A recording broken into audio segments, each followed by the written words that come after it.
Jaya Radha Madhava Kunja Bihari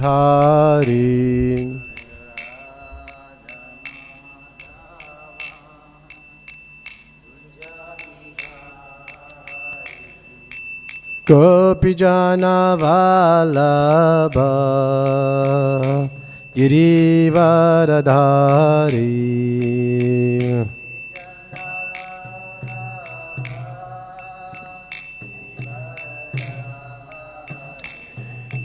Yashodanandana Brajajana Ranjana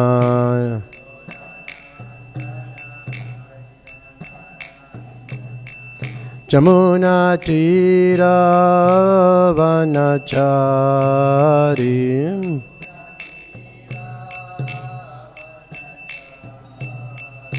Jaya Radha Madhava Kunja Bihari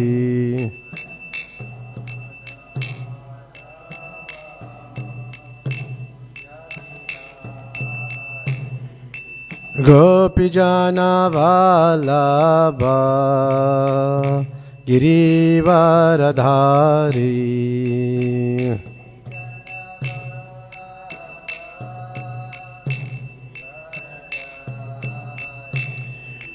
Yashodanandana Brajajana Ranjana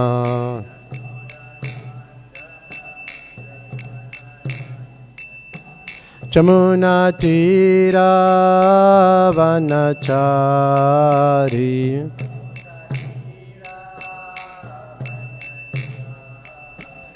Jaya Radha Madhava Kunja Bihari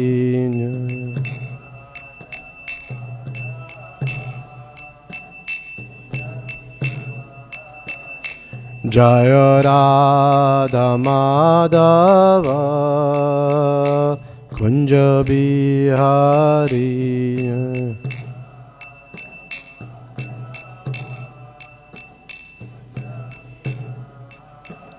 Jaya Radha Madhava Kunja Bihari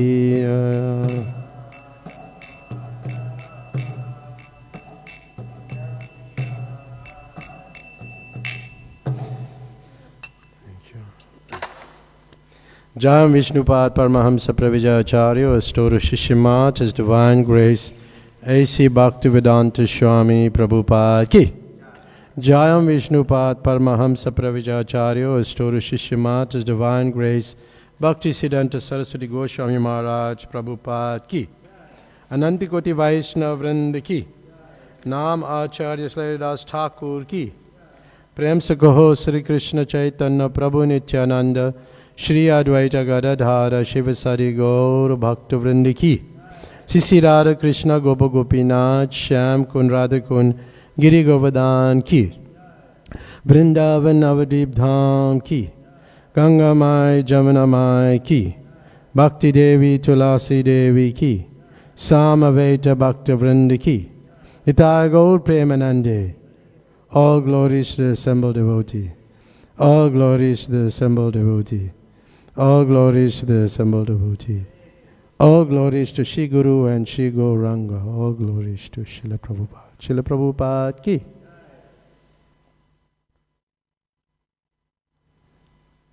Hare Krishna to everybody. So today we're going to be reading from the Srimad Bhagavatam, the 4th canto, chapter 16, text number 6. Om Namo Bhagavate Vasudevaya.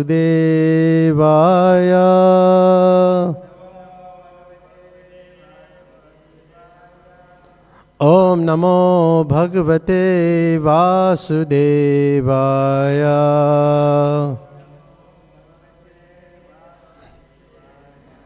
Om Namo Bhagavate Vasudevaya.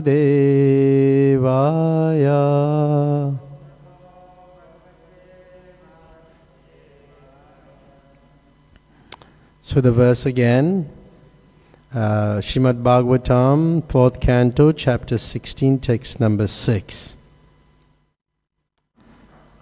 We'll do the word for, we'll read the synonyms first and then we will do the verse itself. Vasu Kale Upadate Kale Ayam Cha Ayam Vimunchati Sama Sarveshu Bhuteshu Pratapan Suryavad Vibhu Vasukala Upadate Kale Chayam Vimunchati Samasharveshu Bhuteshu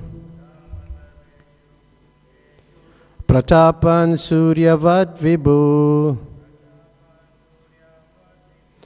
Vasukala Upadate Kale Chayam Vimunchati Samasharveshu Bhuteshu Pratapan Suryavad Vibhu Vasukala Upadate Kale Chayam Vimunchati Samasarveshu Bhuteshu Pratapan Suryavad Vibhu Vasukala Upadate Kale Chayam Vimunchati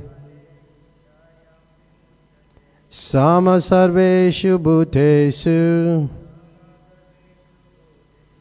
Pratapan Suryavad Vibhu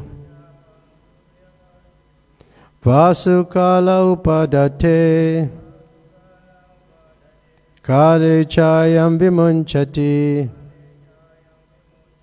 Samasarveshu Bhuteshu Pratapan Suryavad Vibhu Vasukala Upadate Kale Chayam Vimunchati Samasarveshu Bhuteshu Pratapan Suryavad Vibhu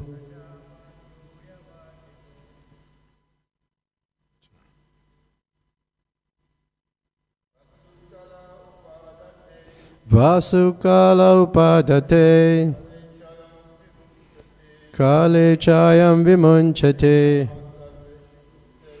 Samasarveshu Bhuteshu Pratapan Suryavad Vibhu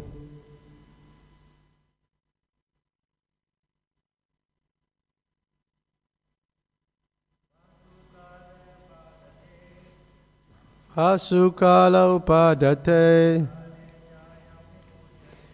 Kale Chayam Vimunchate Samasarveshu Bhuteshu Pratapan Suryavad Vibhu. Okay, we'll do the word for word. Vasu, riches. Kale, in due course of time. Upadate, exacts. Kale, in the due course of time. Cha, also. Ayam, this King Prithu. Vimunchati, returns. Sama, equal. Sarveshu, to all. Bhuteshu, living entities. Pratapan, shining. Suryavad, like the sun god. Vibhu, powerful. The translation. This King Prithu will be powerful as the sun god. And just as the sun god equally distributes his sunshine to everyone, King Prithu will distribute his mercy equally. Similarly, just as the sun god evaporates water for 8 months and during the rainy season returns it,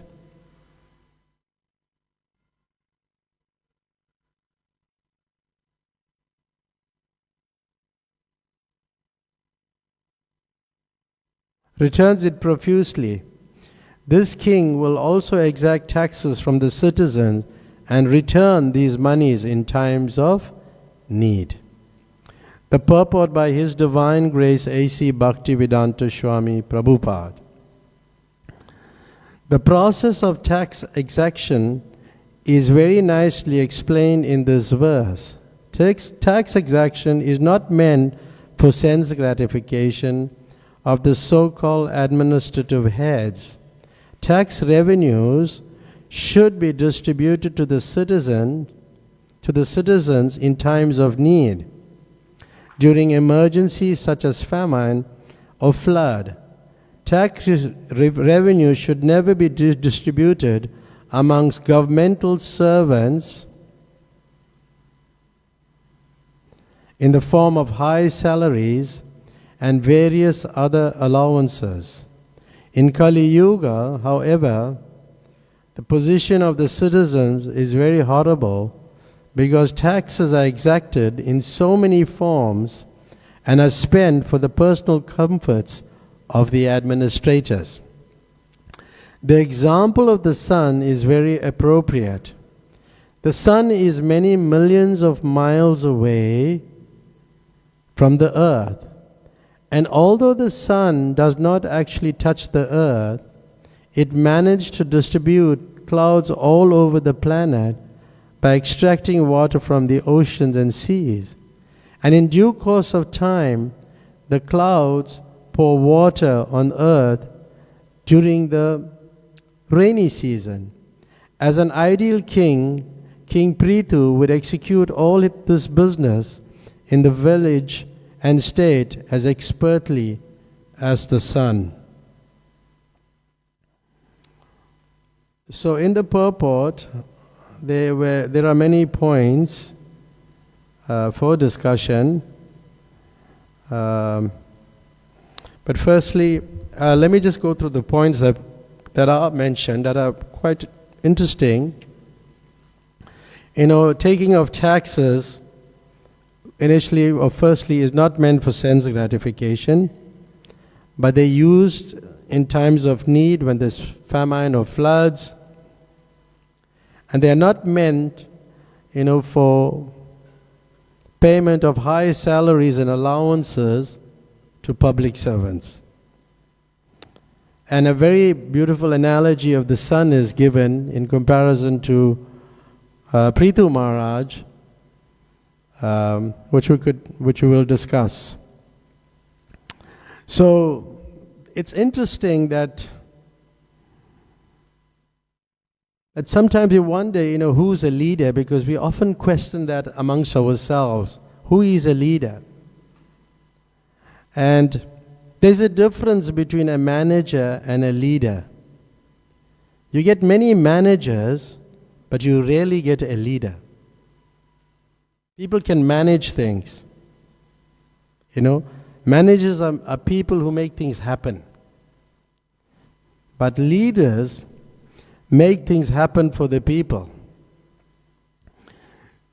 So there's so much you could talk about from the corporate perspective of managers, leaders. But true leaders are like in the Vedic times. They would lead from the front. And that's very rare. And when one examines the qualities of a leader, there are a few things. His character, his competence, his compassion and anger. These 4 things are very important in a leader, irrespective of the institution. It could be in a spiritual institution, in a corporate environment, or in the public sector. These competencies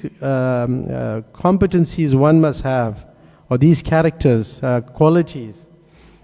And this is very rare amongst leaders now. Character, competence, compassion, and courage. And knowledge is important to have knowledge. Knowledge where, as we learn from the Gita, Imam Visvita Yogam Proktavanam Avyam Vivasvan Manava Prabha Manurikshvakua Bravit.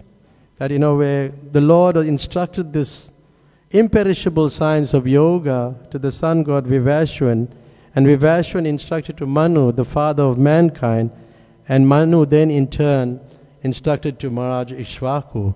So this knowledge, in the Prabhupada, in the purport, he points out that this knowledge was given to people of the royal order, the sun planet, the king of all planets, are specially meant for the protection of the inhabitants, and therefore the royal order should understand the science of the Bhagavad Gita in order to be able to rule the citizens and protect them from material bondage and lust. So this knowledge the leaders should have, but unfortunately many don't. And Prabhupada, in that particular purport, he writes it very nicely, and I was quite intrigued by it. He said, human life is meant for the cultivation of spiritual knowledge in eternal relationship with the Supreme Personality of Godhead.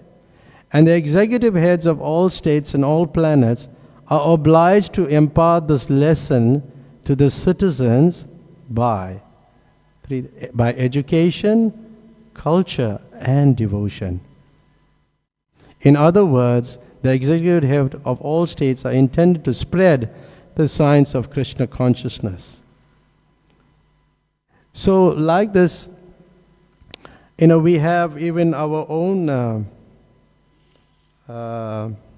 country, there were so many different administrations. Initially, the Nationalist Party took power somewhere in 1948. And then, in 1984 to 1994, was a tricameral system of government, and then the new government. So, I happened to work through all those phases, the different phases, but we saw that how, the basic understanding was not there. You're not the body. If people understood that point, even in our country, if they understood that point, that we're not the body, especially the leaders, which is the teachings of the Gita, then there wouldn't be so many problems. There would be problems, but at least in terms of the policies they developed of separate development, apartheid, it was based on the body. Black, white, Indians, coloreds. So then they had, when they moved from the old government, from the Nationalist Party, they moved into a tricameral system of government with 3 houses, which was the whites, the Indians, and the coloreds.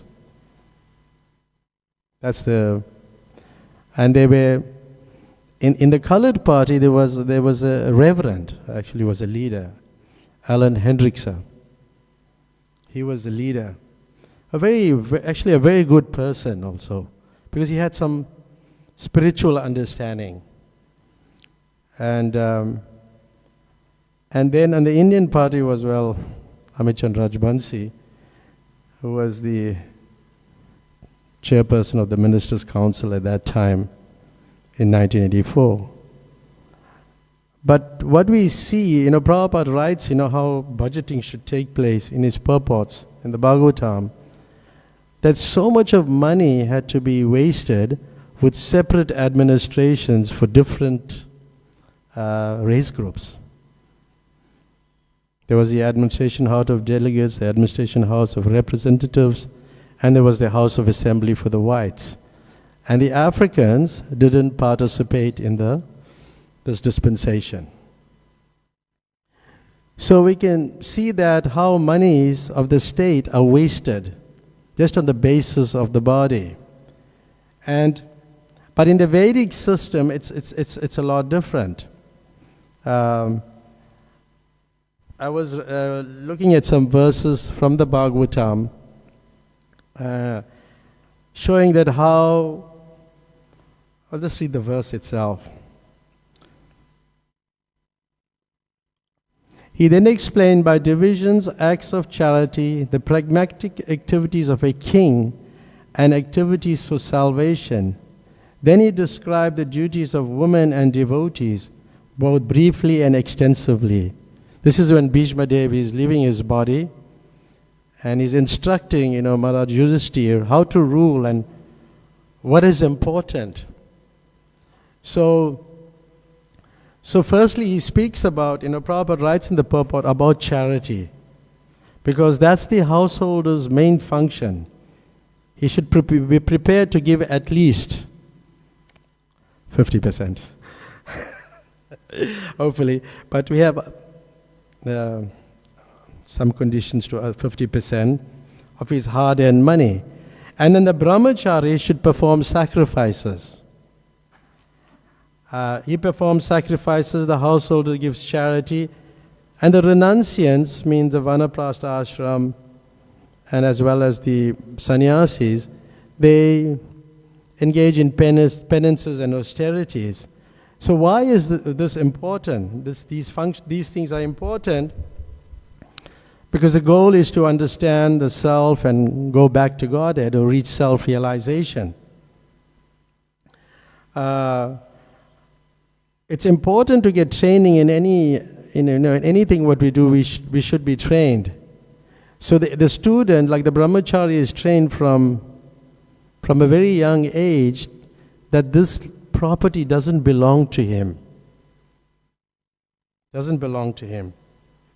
And then when one gets that training and he has this understanding, then he sees things in its proper perspective. It belongs to God. And then everything should be used in the service of the Lord. And there's a nice analogy that was given in the purport, and I'll just read it. As the rivers draw water from the sea to the clouds and again go down to the sea, similarly our energy is borrowed from the supreme source, the Lord's energy, and it must be returned to the Lord.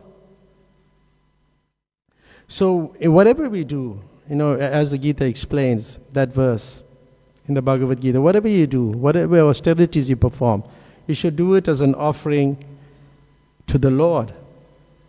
And that is the way to utilize the borrowed energy that we are borrowing from Krishna. And the result is that we become purified and then we're fit to serve the Lord. So that understanding has to be there, that everything belongs to God. But in nowadays, people, feel that, well, the country belongs to me. I'm the owner of the country. So that kind of understanding is eradicated with a very early stage, because we learn that everything belongs to Krishna.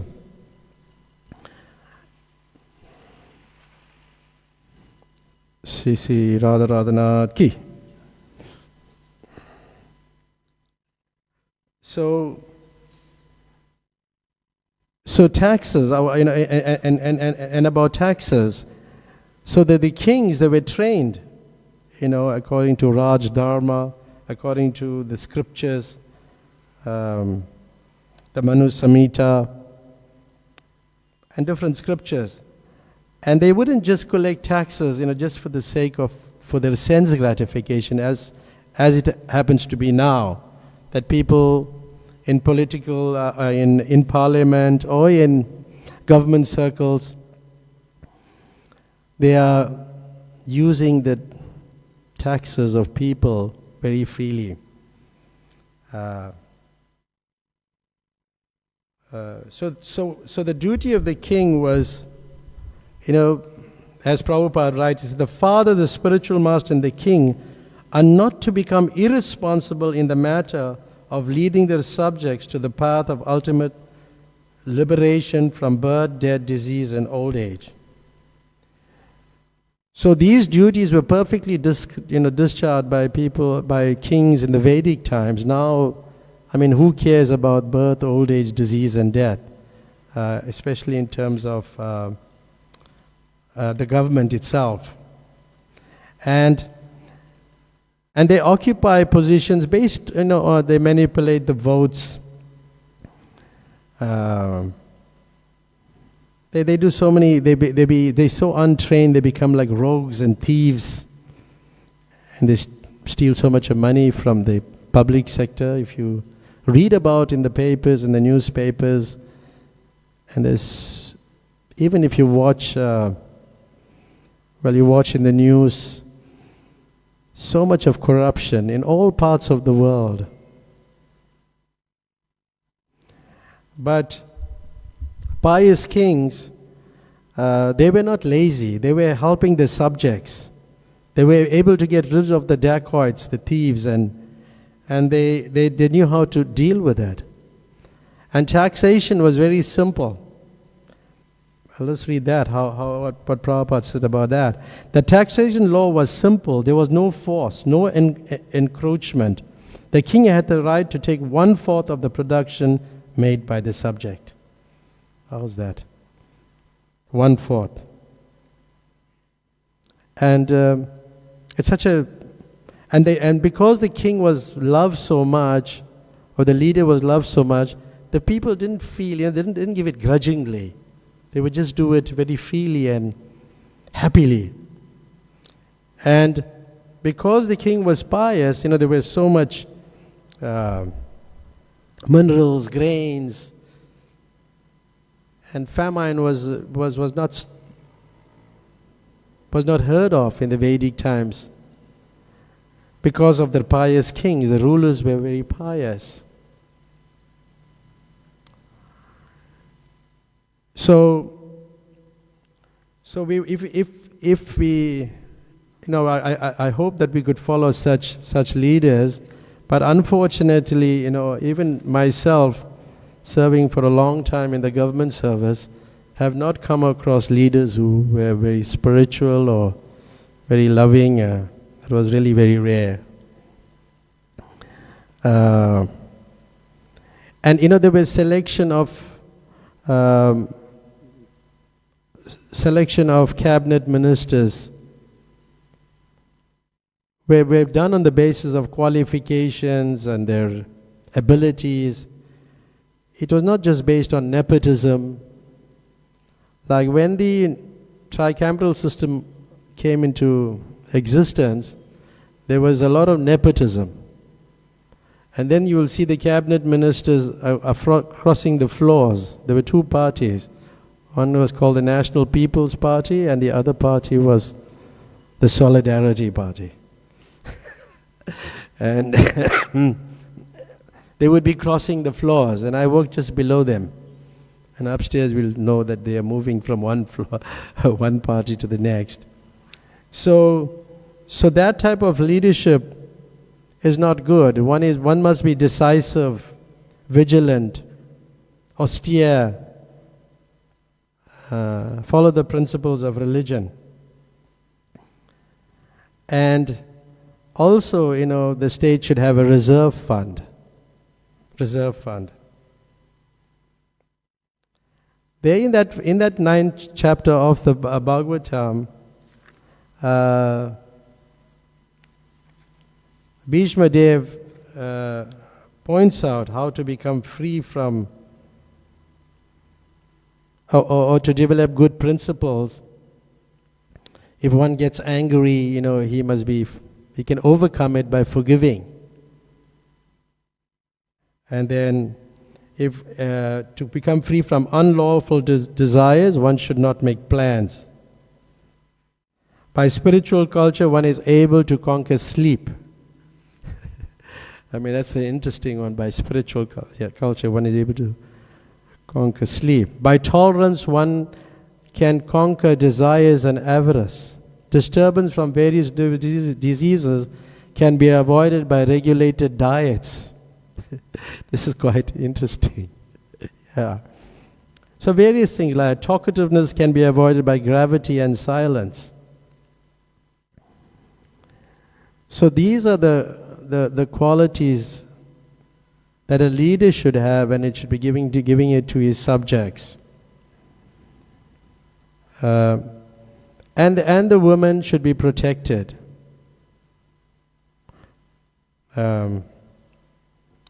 Because women are more powerful than men. Isn't it? Is it true or not? Well, this is what Prabhupada says in the purport of the Bhagavatam. Women are more powerful than men. And he quotes Julius Caesar, who was controlled by Cleopatra. This is actually the name of Charu Chandi. Cleopatra. It's there in the purport. But also there's some qualities for the lady. Shyness. So they have to be, they have to be chaste. Otherwise it can cause havoc in society. So this is the duty of the leader, to train people. Train people. There are actually 10 items like that Bhishma Dev is speaking. That is very relevant. Today, we actually don't have much of that. And if somebody is controlled and sense controlled, then naturally people are attracted to a sense-controlled person. You find that people who are celibate, they're very bright, effulgent, like that. But I was always wondering what happens to people, what happens to these people who plunder, steal, in state administrations.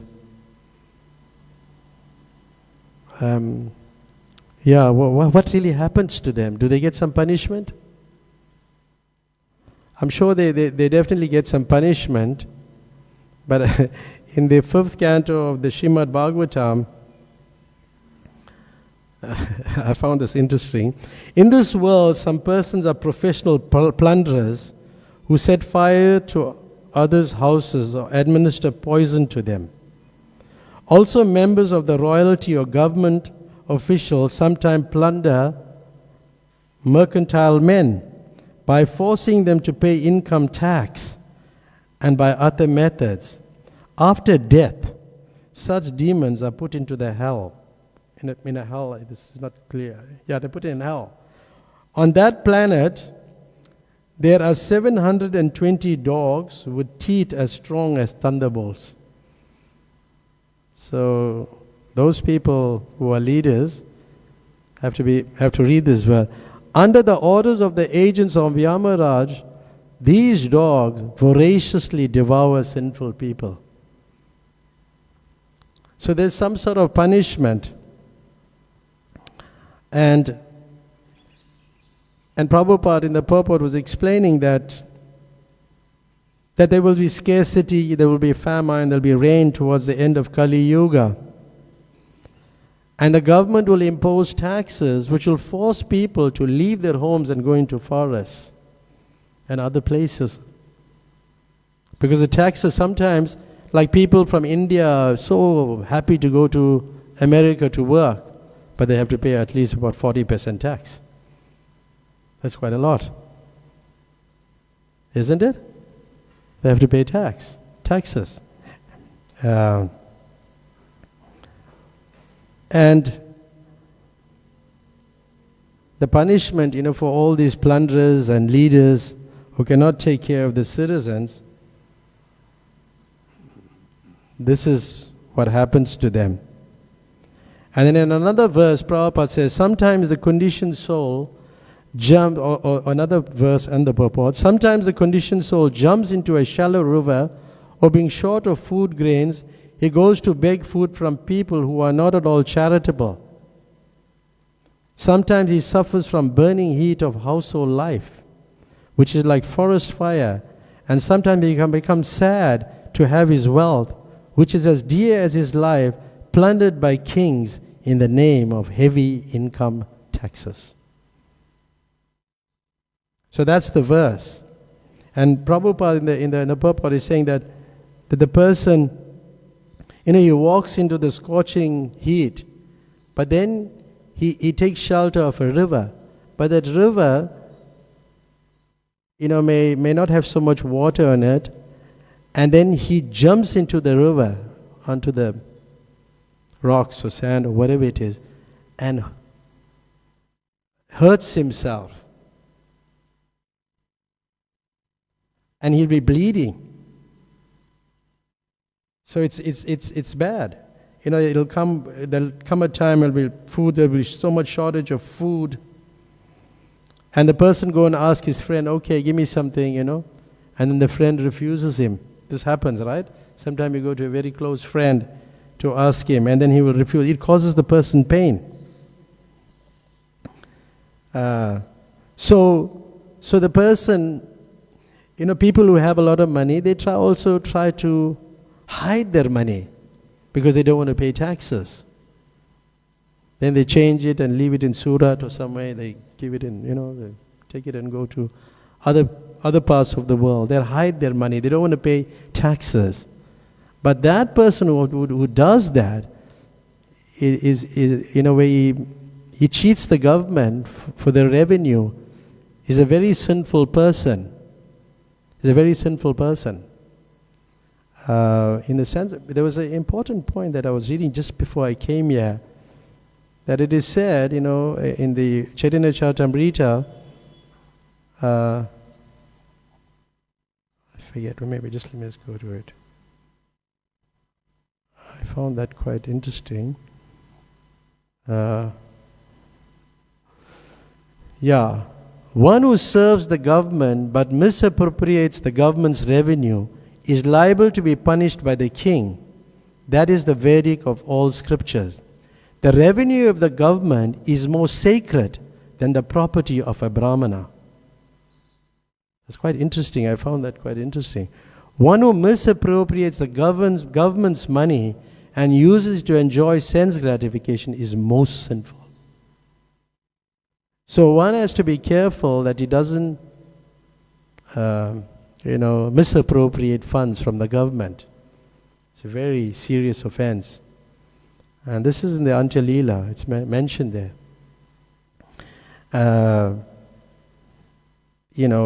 Just like there was Chanakya Pandit, and he was an advisor to King Chandragupta.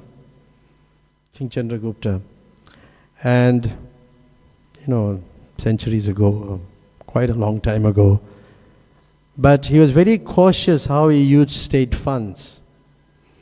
And at one point he was having a discussion about the government to another subject or another leader in the government. And then he had his lamp burning. And then he had to discuss some other general matters, not pertaining to the government. He said, hold on. He put the lamp off and he put the other lamp on. So the person was quite confused. He said, well, when I was doing state duty, I had this lamp on. This is state funds. And when I remember this, very much, I heard it very early from Giriraj Maharaj, this, when I joined. And when I was working for the state, when my pen is finished, I go and give it to the office there where they issue stock to us, and then I'll take a pen. But I took state time. But the point is, I would not take any, not waste government expenditure. And if there was surplus, we'll go back and I will go and return it to the office. So that was the system. So we have to follow this. So one has to be very, very careful. Then,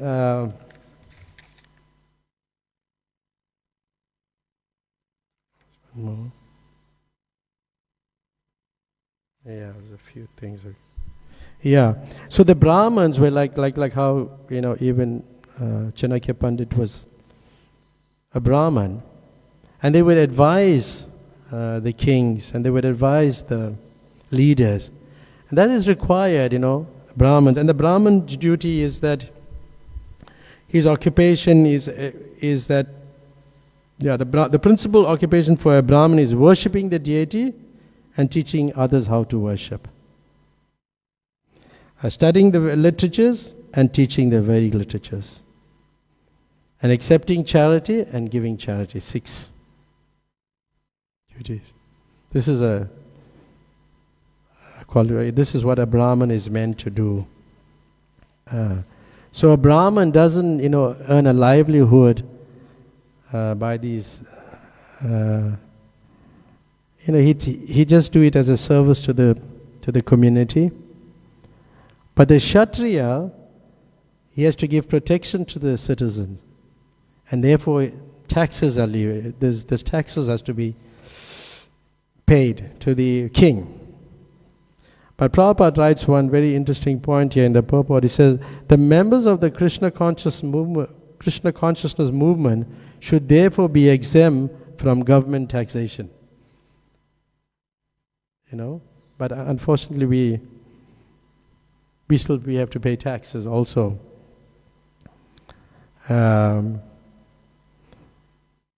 So like the Kshatriya, the Vaishyas, the Sudras,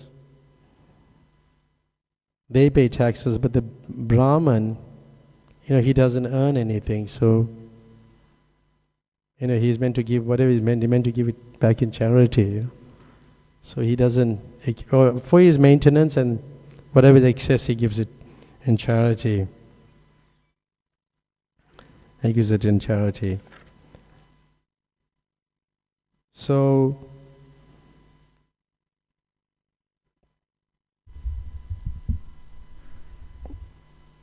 we were speaking about earlier on that when the taxation there's so much taxes are being taken away by the government, it'll become unbearable for people to live. And Prabhupada was speaking about the Pakistan and India war at one time, and how people, you still find people, who just left their homes and are still on the streets in East Bengal or in the railway stations. They're living there.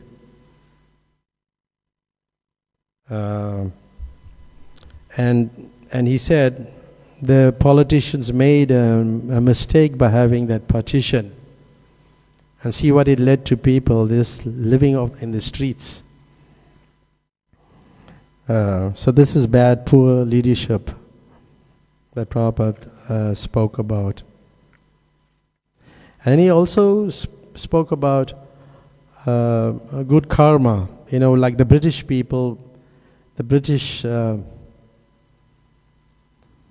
went to India, they took so much of wealth away. And then in his discussion in Harisuri Prabhu's diary, he was explaining that the pound was being devalued. And he said that the British people exploited other nations, for getting that wealth. And now the pound is being devalued. So the good karma is getting exhausted. And he said previously they had 17 people, I don't know, somehow he said 17 gardeners in their estates. And now that they were taxed so much that they just have to leave their estates. He's talking about the British people. And then it fell into the hands of Sudras. He said different things at different times, but text about the British people, even the British people were very proud, they would, take the land from the people in India by force, and then they did some nasty things. He said they were so proud, these kings and these rajas, the leaders, took birth as camels, and they're looking down on people. And they took birth as camels in India, and the camels are working very hard. So it's important for our country to have good budgeting, which Prabhupada speaks about budgeting. He said, it says in the purport, after the battle of Kurukshetra, the state treasury was exhausted, and there were no surplus funds except the funds from tax collection and fine. Such funds were sufficient only for the state budget, and having no excess funds, the king was anxious to get more wealth. So there's always a reserve also, for emergencies. There must be some reserve. So, but these type of, sometimes the funds are misused. Like, for example, which Prabhupada gave about women's liberation. And this women's liberation, then they have children, born out of wedlock, and then it becomes a responsibility of the state. Then the state has to finance them. And then what happens? Where the state has to get the money. So they have to get it from the people. So this is explained in the scriptures. We're going to be talking more about this over the next few weeks about Maharaj Preeti. He was such a nice leader, and that's what the verse says, that the example of the sun in this verse is very appropriate. The sun is many millions of miles away from earth, and although the sun does not actually touch the earth, it managed to distribute clouds all over the planet by extracting water from the oceans and seas. And in due course of time, the clouds pour water on the earth during the rainy season. As an ideal king, King Prithu would execute all this business in the village and state as expertly as the sun. It's a wonderful analogy. We're very equally distributed. Everything is equally distributed to the needy people. They're trying in India also like that now. With the Modi government. They're trying very hard, and he's also executing penances, austerities himself. He went underwater to Dwaraka, meditating, he's trying, glory, they recently opened the Lord Ram temple, has such an effect. Also in the Muslim country, also a temple was opened recently. So, it depends on the leader. If it's spiritual, it'll have a great effect on the subjects. And we're talking about good budgeting, like the Minister of Finance. In India, it was coming under fire sometimes. But look at the humility. The Minister of Finance would travel in the train with people. And then, speak to them and hear their views. They would take out some photographs and they would tell what they want to say. It's such a nice thing. They can feel the pulse of what's going on in the country, like that. That's very important to do. Unfortunately, it's not done here. Like in my work environment also, we had to sometimes assess people's to give them a higher some incentive. It talks about allowances here in the allowances also. They want salaries, high salaries, allowances. So sometimes we have to... So one person, when I was reading it, we had to pick up shortcomings. So unfortunately we had to fault finding. But anyway, the guy said he had saved so much from the budget, and that was like a plus for him, that he wanted to get an incentive because he had made such a saving because he was involved in budgeting. So I thought about it and I said, I don't take that as a plus because that's bad budgeting. Because now the money is capped, it could have been utilized where there was a need for it. So it was not necessarily a plus for him. So good budgeting means it's equally distributed, One is intelligent enough to distribute equally, like it talks about these kings, how they would take the taxes and then they would distribute it equally to people and help the community. Yeah, and because I started my discussion on the basis of the body, and they were in the government service, different race groups were paid different salaries on different scales. Some were higher, some were lower, like that.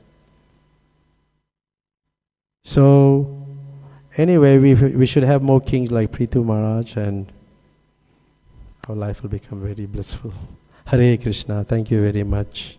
Any comments or questions? We got a few minutes. 3 minutes.